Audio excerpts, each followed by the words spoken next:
anytime you have a case in immigration court, before you leave the country, make sure you terminate that case before you do anything like that. Okay. It's very important. Okay, that's interesting. But specifically though about VAWA and DACA, you could still have both processes pending at the same Correct, time. correct. And you said it yourself. Your other lawyers have advised not to do advanced parole, but you think it should be okay as long as you talk to a lawyer and you explain your case specifically. Correct. You're allowed to have an advance You know, parole. right now I'm getting a lot of messages from DACA recipients from Texas, and everyone is concerned. There is some confusion about. So, do you know right now if the ones that are renewing is it in the plans for them also not to have the work permit, or right. Why do you think the administration hasn't done anything yet? Hello everyone, whoever's tuning in. We're actually live on TikTok, and this is actually gonna go on Roku and YouTube. So I'm really excited. This is technically like our first official live podcast. So I'm glad that I had the opportunity for this to be with you, and so my followers on TikTok are probably excited too, because they're gonna get to ask you questions. So first of all, how are you doing today? Thank you for being here. No, thank you for inviting me. This is great. So let's talk. There's so many questions on social media. So we did an interview, I think it was last week, right? Correct. And we talked about DACA and we talked about what's going on. So can you tell me a little bit of like, well, first of all, let's start with this, because a lot of you guys already know him, but let's talk about who you are and where we are, because a lot of people are asking, where are you guys located at Fresno? Because I have followers on TikTok that are from Texas and other places. So tell me about yourself. All right. So I passed the bar, became an attorney in 2014. So roughly been practicing for about 11 years now. I'm based in Fresno. I do travel all over California for most of my cases. Whether it's San Francisco, Concord, LA, or San Diego. Rarely I have to go out of state. I have done hearings in New York and stuff, but primarily the focus is within California for immigration purposes. Okay. And I'm located in Fresno, obviously. As far as the questions that we get, if there's someone that is out of state, are you still able to help them? For the immigration part of it, yes, but when we talk about, let's say, criminal records, convictions, and stuff like that, each case is usually case by case basis. However, I can give a general idea, but if they have issues with the state, particularly, that will need to be held by a local attorney. For example, a criminal defense attorney in Texas may be able to give us a better insight as to how that would affect.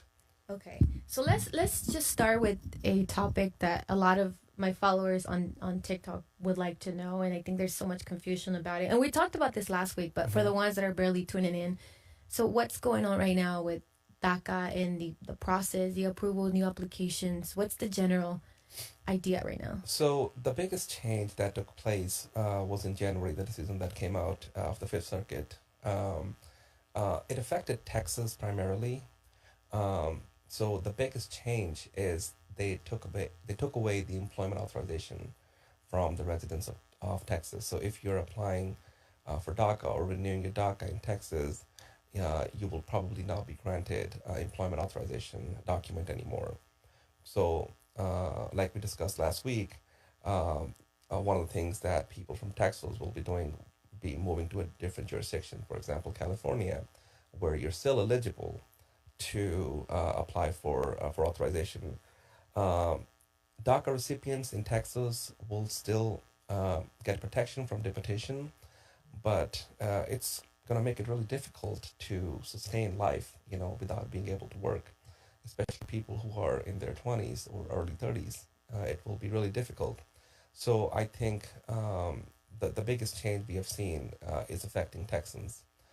Now, if you talk about the legal process, because we have a change in policy for people from Texas and California, as we briefly discussed last week, I think one of the things that will force the Supreme Court or the administration to intervene to have a universal rule for all the states. So that's where we are primarily for DACA.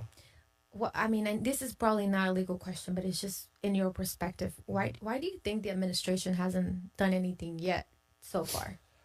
So multiple bills has been presented. Biden's administration was trying to pretty much make a set rule for DACA recipients. So immigration is complicated. Um, this was originally an executive order, and this has been followed over and over. There has been times where they try to repeal it, make some changes. Trump came in, he was trying to eliminate it too at some point, and here we are again with different states essentially. Well, particularly Texas only, where it's being treated differently. Why it hasn't really been codified? Um, this just the battles, a lot of politics too. We have Democrats and Republicans, and the fight's been going on for years and years, as we have seen. But I feel like we're getting very close to a point where we have hundreds and thousands of people who are being affected by it, and I think it's definitely time where something will have to be done soon. I agree. I think something's got to be done, especially, right now, I'm getting a lot of messages from Daca recipients from Texas, and everyone is concerned. There is some confusion about, so do you know right now if the ones that are renewing, is it in the plans for them also not to have the work permit, or is that something that is just going to happen to new applicants? I think we talked about this last week, but I don't know if anything's changed. I don't know if there's any update on that. There hasn't really been an update. I personally haven't really seen a policy memorandum being updated by USCIS, unless I missed it in last week. Um, uh, you know, that's where we will have more guidance for immigration attorneys. So based on the decision, it looks like the renewables will likely not result in employment authorizations. Okay. Is what I see. Yeah. By the way, we are actually live, guys. So if you guys have questions, you can always, type it down on the comments, and we actually have a monitor where we can read them, and we can try to take some of you guys' questions. And I'm just trying to remember some of the questions that I was asked on my videos.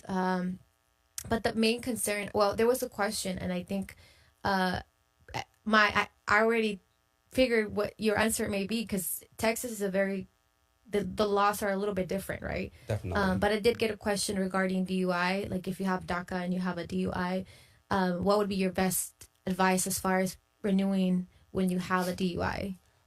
So like I said, I don't personally practice in Texas, and the criminal laws they differ in different states. Mm-hmm. California is slightly more lenient towards the criminal convictions compared to other states. So I think my advice would be to definitely consult a criminal defense lawyer, and even the immigration lawyers in Texas would have a better knowledge For sure. about the local convictions and Yeah. stuff like that. So you definitely want to consult. It's easier for me to determine things in California because I've been practicing here, Mm-hmm. and like I said, laws are different in each state. So I think the best thing would be to discuss with somebody in Texas. Generally, as we have seen in the past, I've had clients myself who have had DUI. Multiple DUIs will definitely could become an issue.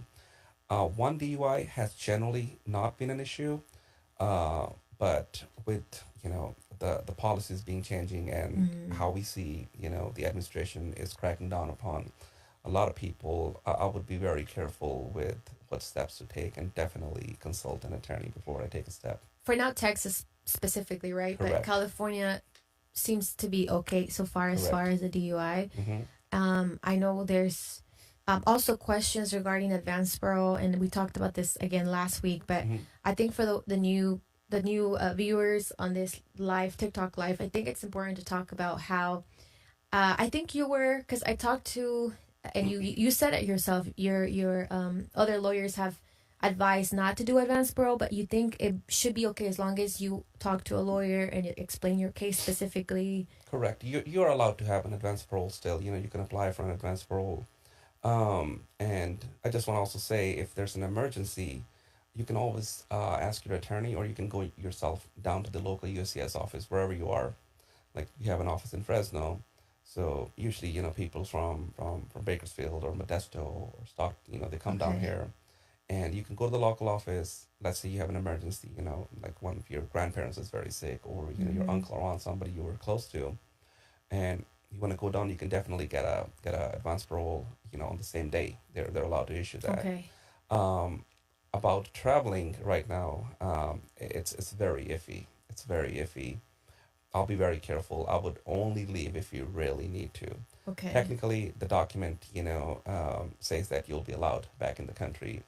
But when you come back, at the border for inspection, if something pops up on your record, or Mm-hmm. I've even seen, mistakes take place too. Okay. I had a client call me.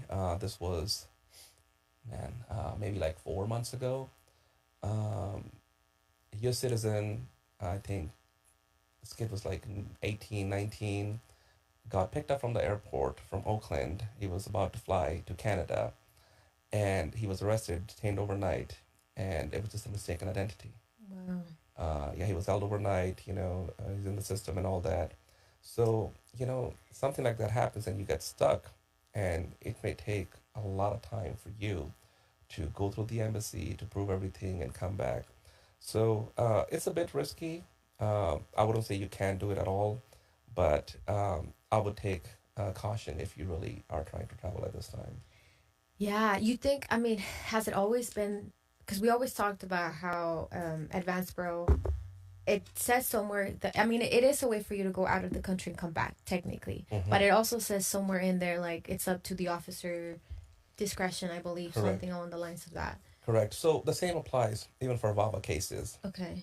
The document always says, this does not guarantee that you'll be allowed back in the country. Okay. But in the past, whoever had obtained that document, unless, there was a record that they did not disclose or anything like that, it's been safe for them to Okay. return. I recently had a client, this was before, the current administration.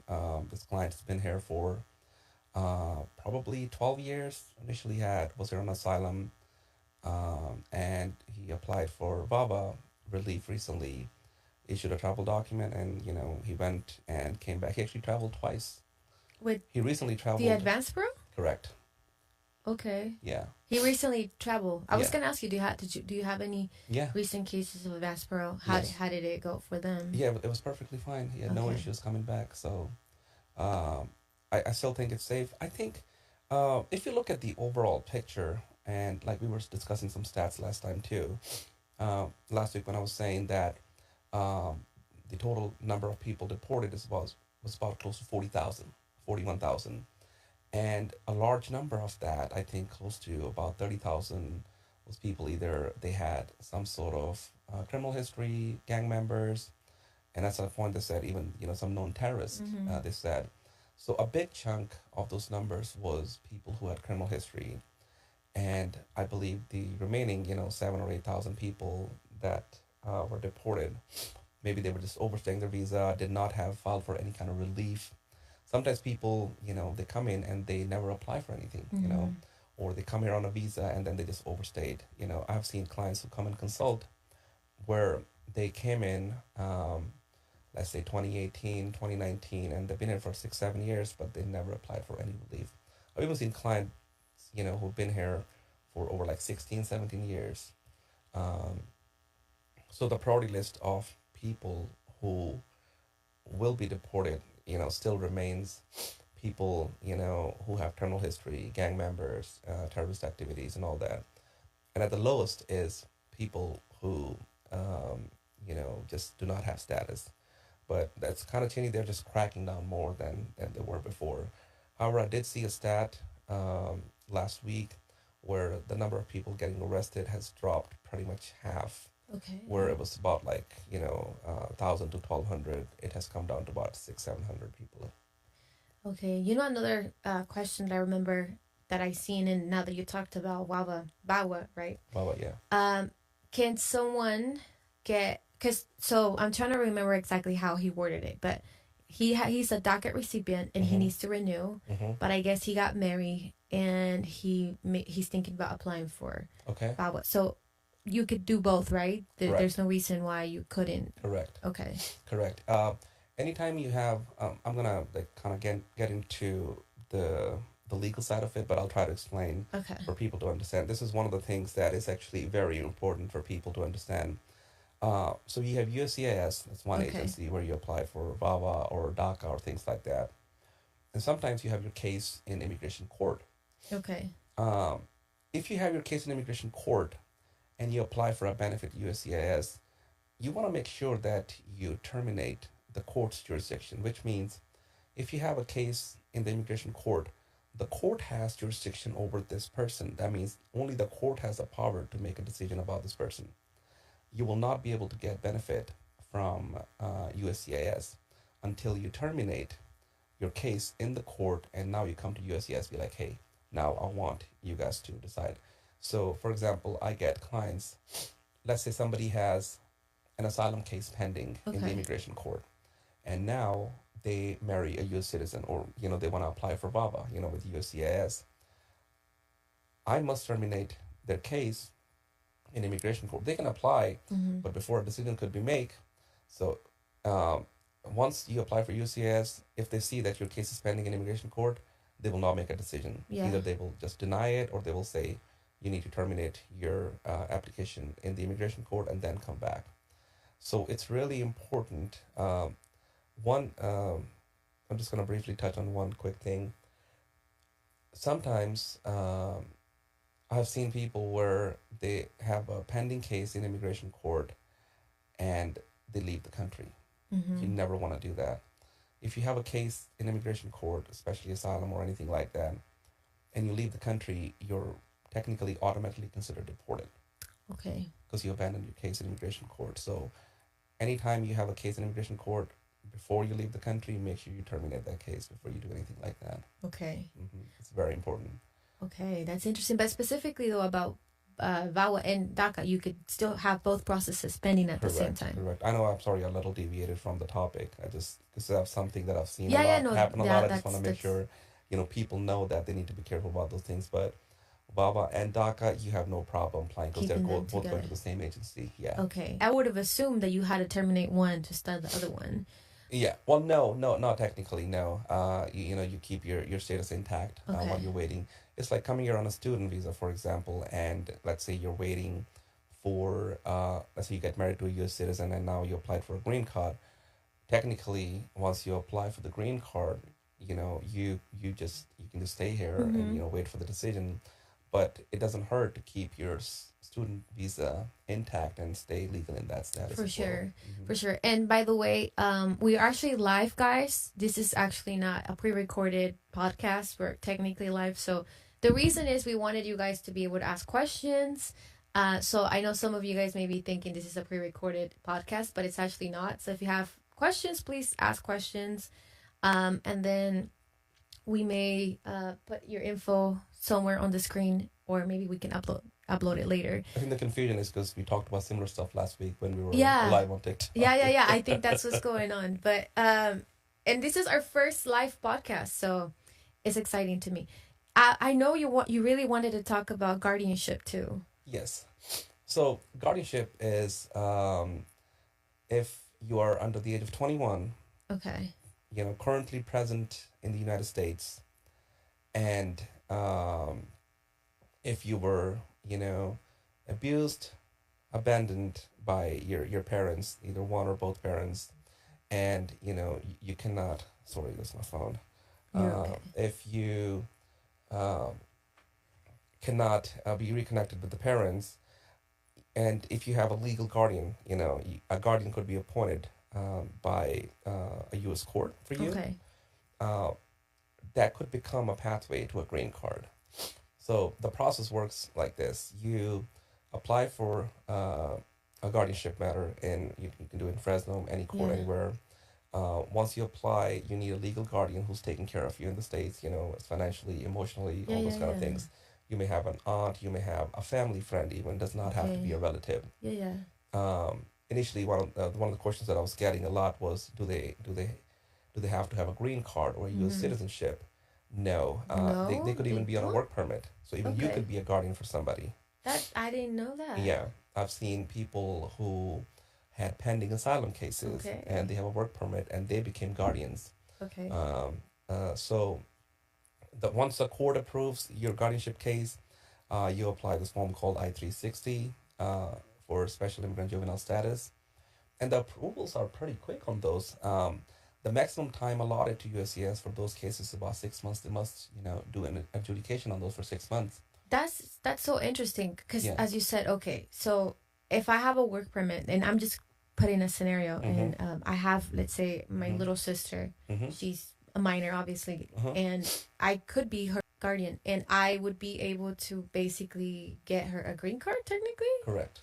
That's interesting. Yes. A lot of people don't know about this, and recently I've seen the cases emerge in the last like 2 years.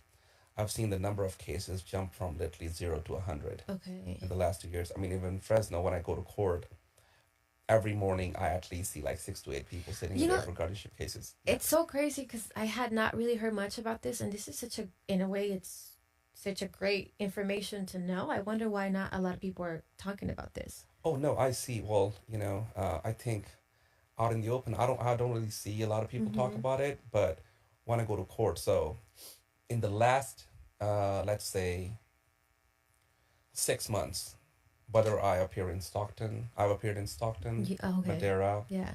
Santa Clara, Modesto, Tulare, Fresno, obviously.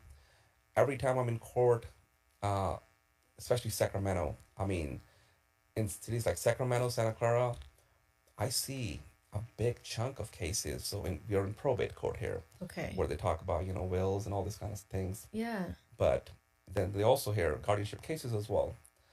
I think the guardianship cases are consisting of like 60% of their daily caseload now. Okay. And it's a large chunk. Like every time I'm in court, at least 10 to 12, 14 people who are asking for guardians, roughly about 6 to 7 months right now. Okay. And then if we look at Stockton, 3 to 4 months, same thing with Sacramento, about 5 to 6 months. And if you are turning 21 soon, Yeah. that's what I want to say. If you're turning 21 soon, you can request a court to advance your hearing. Wow. So let's say you're turning 21 in September. Yeah. You file for it, you get a court date in October. You can request a court to, Wow. advance your hearing early. I did a case in Stockton. I only had about 16 days left for this guy to turn 21, and he was gonna turn 21 on November 7th, I believe. I may be mistaken with the date, but a week before. So we filed on a Monday. We had a first hearing on the following Monday. There was just like one thing left to do. We took care of that, and we got the orders on Wednesday, and he was turning 21 on Thursday. That is, that's crazy because so it's just a thought that crossed my mind. So there's probably someone that may have DACA that has a little brother that doesn't have or wasn't able to qualify for DACA. And I know now we talked about that you can apply, you either take new applicants, and we're talking about how are they processing, now they're not, are they going to approve the American Dream and Promise Act, are they not? But that's a great option that they can do. Yeah, because regardless. I have not seen the courts inquired, so all they look at is the person, the guardian. Yeah. They either have a rented house, okay, or they have their house off their own. They have income, so they show the last 2 years of taxes. So they can prove that they could financially. And they have no criminal history. Not particularly no criminal history, particularly domestic violence cases and CPS history. If you have that, it may become difficult for you to be a guardian of somebody because you're pretty much are going to take care of somebody else, and you already have CPS history, so that may be an issue. But yes, it's definitely a great way and a great path to a green card. And once they get their I-360 approved, which is once the court approves your guardianship, you apply for I-360, and that gets adjudicated about 3 to 4 months. Once you get an approval on your I-360, you can apply for a travel document and a work permit. Wow. And then you just wait for about like 2.5 years, and you apply for your green card. That's such a great information. I know we don't have our technical director. I believe we don't have a lot of time left. I think we have about 5 more minutes or so. So is there anything that we definitely we should do more podcasts for sure. We should do more episodes. Yeah, definitely. I think you have probably a lot of really good stories about cases that you dealt with that were really interesting. Yes. So I would like to hear more of that. But I think for this episode, we just want to talk a little bit about everything. We talked about DACA. We talked about guardianships. We talked about a little bit about VAWA. So I'm trying to think what's another good. I guess the American Dream and Promise Act. We talked about it last week, Mm-hmm. but for the ones that are tuning in and want a little bit more info, I came across an article, which is not a new thing, but I just made a video recently about it. So the American Dream and Promise Act is given a number now. I think it's HR 1585 or whatever it is. And so what it means, and I'm just kind of sharing what I read because I'm pretty sure you may know No, more no, no, about no, it. no, no. So let me tell you this. Uh-huh. Even as an immigration lawyer, we don't know everything, and Mm-hmm. sometimes we have clients come in who know more than us. It's something because they're We're on constantly they're it, looking constantly up stuff. checking what's Yeah. going on. Like you just said, Mm-hmm. you see the progress on things, and I honestly don't know. So please tell me, so I'll read more Yeah. about it myself. So basically, it's been assigned a number, which is, for dreamers, that's a Uh-huh. good. For us, it's a great sign, right? Because we think, Mm-hmm. well, now they can vote Mm-hmm. on it. They could. I mean, they could reject it if they want to, but at least it's got a number that Yes. it could be talked about. Yes. You can call your representatives and say, hey, we want to support this Correct. law, so Correct. we have a number, this and that. So I think that's great. That what for me, I think it's a good sign. Yeah. You Like, as an attorney, how do you look at it? yeah, no, like I said earlier too, I think we're getting close to something where they're gonna have to do a systematic or universal system, or codify it into law, where Mm-hmm. we can the DACA, the dreamers can have all the protections. If you look at the factors, the dreamers, they're actually giving more benefit than they're receiving Yeah. from the government. Mm-hmm. They pay taxes, they do all these things. Even they contribute to Medi-Cal, Medicare, and Social Security, which they're not even guaranteed to receive. No, and I don't know if you heard this, but they took away Obamacare for dreamers not that Yeah, long ago. I heard that. So Yes. yeah. By the way, guys, we're live. I don't know if you guys think this is a pre-recorded podcast, but we're not. So thank you for the hearts. I know that Jenny is with us, Laura. So we're asking questions. We don't have a lot of time left. Next podcast we have to do a little bit more promotion on it. I think a lot of people are not expecting a podcast to be actually live on Yeah. TikTok, but we are. So please ask questions if you have any, and we can take a few questions. I'm trying to go over all the ones that I was. Can you give a shout out to our man in the back who's Oh not on the yeah, camera? please do, Ramon. Go ahead and give him a shout out. Yeah, Ramon, thank you for everything. I'm sure it takes a lot to set it up, and thank you again for Yeah, so obviously you and him for having me here. yeah, we got to do this more for sure. For whoever is actually with us right now, we got to do this podcast more so you guys can ask questions and we can get to hear stories, good stories, because I'm sure you have a lot of great stories. There are definitely a lot of stories, good and bad. I didn't want to say that, but I'm pretty sure there's some bad ones. But Definitely. hopefully with the happy ending. Oh yeah, definitely. No, I also want to. I mean, in the future podcast, we can discuss the things that I see that are not always favorable to the system. Yeah. Even the judge is acting in a way where it looks like, like, do they have something against this particular client, or Yeah, and that happens. or the officers being Yeah. extra nice. I have seen that Uh-huh. happen too. Just briefly, I'll share a quick story. Yeah. I had an asylum client. It actually wasn't my client. Sorry, I was actually covering for a different attorney in Fresno because the attorney was from the Bay. This individual does not speak any English, like very little. He can, at the most he can say, his name, if you ask him. But once you go beyond that, how you doing? How was your day? He cannot answer. So one of the requirements for becoming a citizen is for you to have basic understanding of English. Yeah. Sorry, I'm still struggling with my own English, I guess. No, I Just completely being an understand immigrant you. myself. So basic understanding of English. And so this guy, obviously can't speak English. We go for the interview.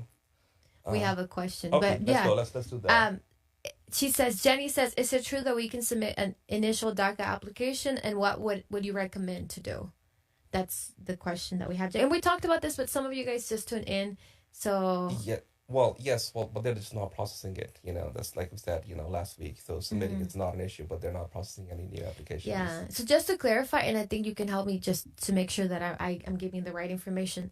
Technically, you can go and apply, right, at USCIS. You can go and fill out the application. but because USCIS doesn't have technically, they don't have a direction on what they're going to do with the Correct. applications, they technically not processing them yet. Yeah. Though I was telling you that I did get a few comments on my video saying that they're actively looking at their case. So Yeah. that's a great sign. Like, Yeah. that's a No, great sign. true. That was new to me as well. So, I myself will look into that, Maybe next week we can We discuss can more talk about that. Yeah. But just to answer your question, Jenny, you could technically you could submit a new application. They're not technically processing them yet. So some lawyers are saying for you to wait. I don't know what your thought is on that. If you recommend for them to wait to apply or okay. So I hope we address your question, Jenny. And then sorry, you were saying about your case that Sorry, just a quick story. It was a happy story. So, I was thinking about it. So we go for the interview. I'm covering for, like I said, another attorney. So usually when I know a case like this where this person does not speak English, we're gonna go in there, they're gonna start asking questions in English, he's not gonna understand, and I'm gonna have to either just like ask the, officer, hey, we're gonna withdraw the application. I was kind of confused, like why were we even there in the first place? On that day, that particular day, for this guy's luck, we had an officer come from a different field office on that particular day. And that officer who came was primarily dealing with a lot of asylum applicants from Syria for the past like 6 months. Okay. So he was very sympathetic to asylum seekers because he was like, I've seen them go through a lot of struggle. So my client, who had gotten his green card based on an asylum application originally, so I told the officer, I'm like, hey, this applicant, he does not speak any English. He's not gonna understand. So I understand we may have to, withdraw the application. He's like, you know what? It's okay. I know the struggles they go through, and it takes a lot of courage to go through that struggle, or just, sometimes just like even just being alive for them, it's like difficult because they're struggling with the government. This person has gone through a lot. I'm not going to put him through any more pain.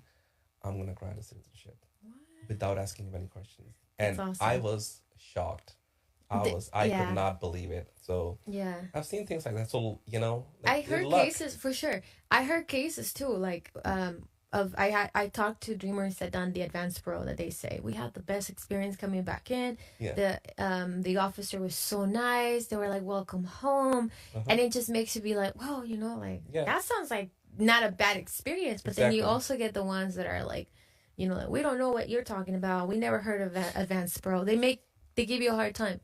So it's one of the concerns that came up with advanced parole was it was being used, I think to an extent, maybe, still is, so most DACA applicants, they cross at a very young age. They didn't even know they crossed some of them, or they crossed at a very young age and they came here illegally. They did not have a legal entry. Now the advanced parole, what it does is, when you leave the country and you come back, now you have a legal entry into the country. That is the biggest benefit you get from advanced parole as well. Okay. So, for example, somebody who had crossed the border, they're living here illegally.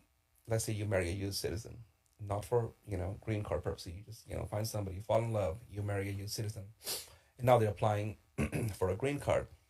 You're not allowed to adjust status in the country. You must go back to your home country to get a visa. Well, the process is pending, right? Or while the process is pending for the adjustment of status, or no, you cannot adjust status if you crossed, with like couple of exceptions. If you cross the border illegally, you do not have a legal entry, and you marry a U.S. citizen, you don't get to adjust status here. So the only thing you'll do is you apply for the petition, the I-130 petition, the initial process, and once your application goes to something called the National Visa Center, where they're supposed to do the processing, and then they send it to the consulate, depending on where your jurisdiction is back home.